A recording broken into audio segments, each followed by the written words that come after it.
के सभी स्टूडेंट्स को मेरा बारंबार नमस्कार। मेरे चैनल अशोक कुमार नरवर में आप सभी का स्वागत है। अब मैं जो क्लास 11th की एनसीईआरटी के तहत एमपी बोर्ड ने जो पुस्तक इंग्लिश की ली है, उस पुस्तक को हॉर्नबिल कहते हैं। इस हॉर्नबिल का एक फर्स्ट चैप्टर है the portrait of A lady. उस चैप्टर का मैंने 9 पार्ट जो है 9 पैराग्राफ पढ़ लिए हैं। अब 10, 11, 12 और 13 ये 4 पैराग्राफ मैं इस वीडियो में पढ़ने जा रहा हूँ और इसका हिंदी अनुवाद भी मैं बताऊँगा।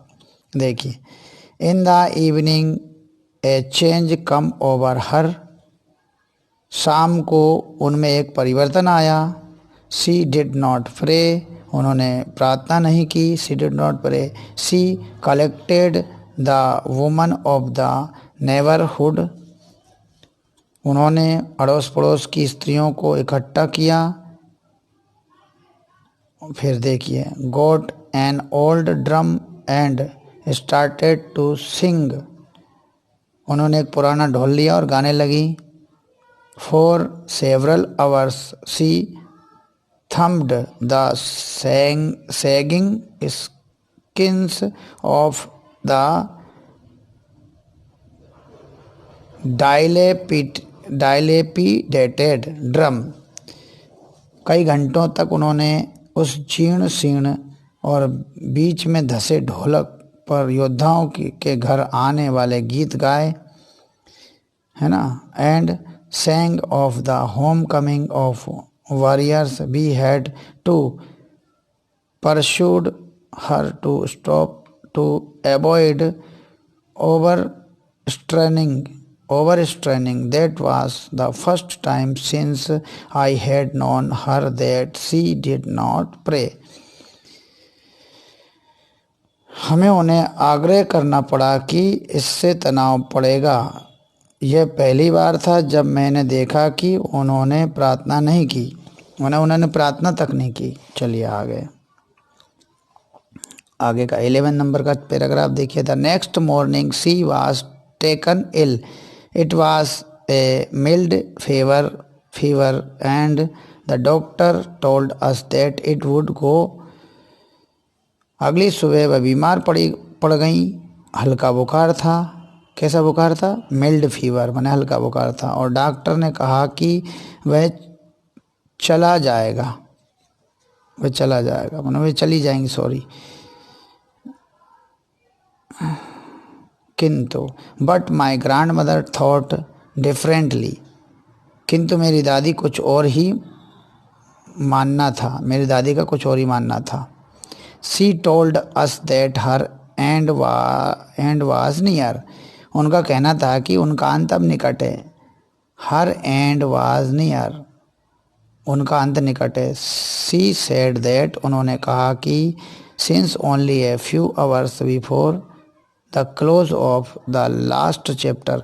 अब उन्होंने कहा कि उनके पास कुछ ही घंटे हैं, उनका जो है चैप्टर क्लोज होने वाला है, अंतिम जो चैप्टर क्लोज होगा। अच्छा, चैप्टर कहें या फिर यूँ कहें कि उनका अंत। उन्होंने कहा कि उनका अंत निकट है। उन्होंने कहा कि चूँकि अपने जीवन के अंतिम अध्याय के कुछ घंटे पूर्व उन्होंने प्रार्थना करना छोड़ दिया था, अतः कुछ घंटे पहले प्रार्थना करना छोड़। सी वाज ये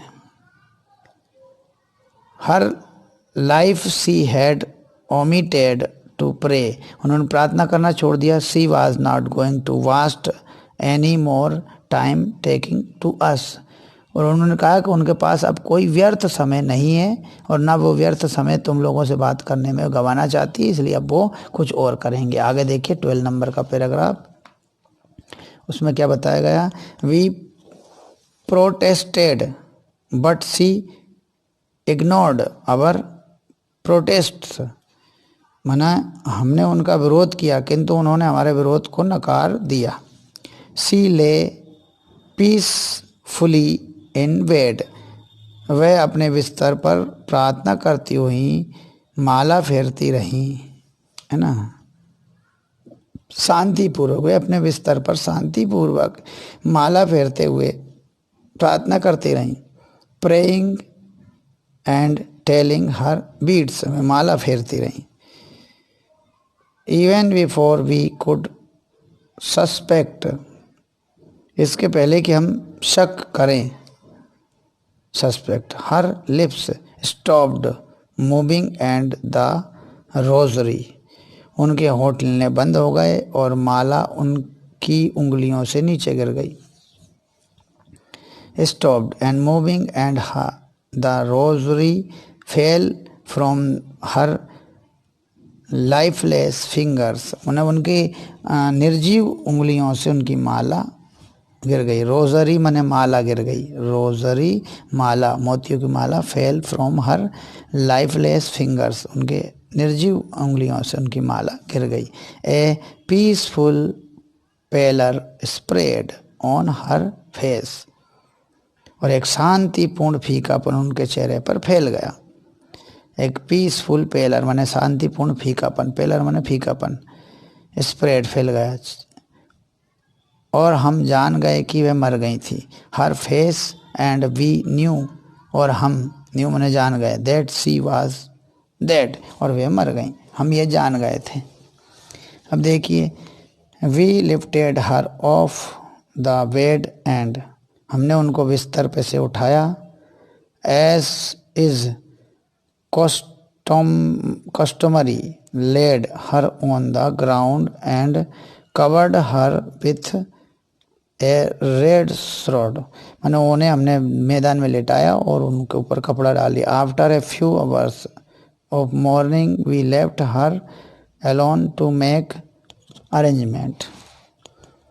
यहाँ 13वां और देखिए, make arrangements for her funeral in the evening we went to her room with a card। तो इसको पढ़ना आवश्यक नहीं, इसकी हिंदी देख लीजिए, क्योंकि ये तो इतना आवश्यक नहीं। इसकी हिंदी देखिए, हिंदी में बताया गया है। हमने उन्हें बिस्तर से उतारा और जैसा कि रिवाज है उन्हें ज़मीन पर लिटाया और उन्हें एक लाल कफन से ढक दिया।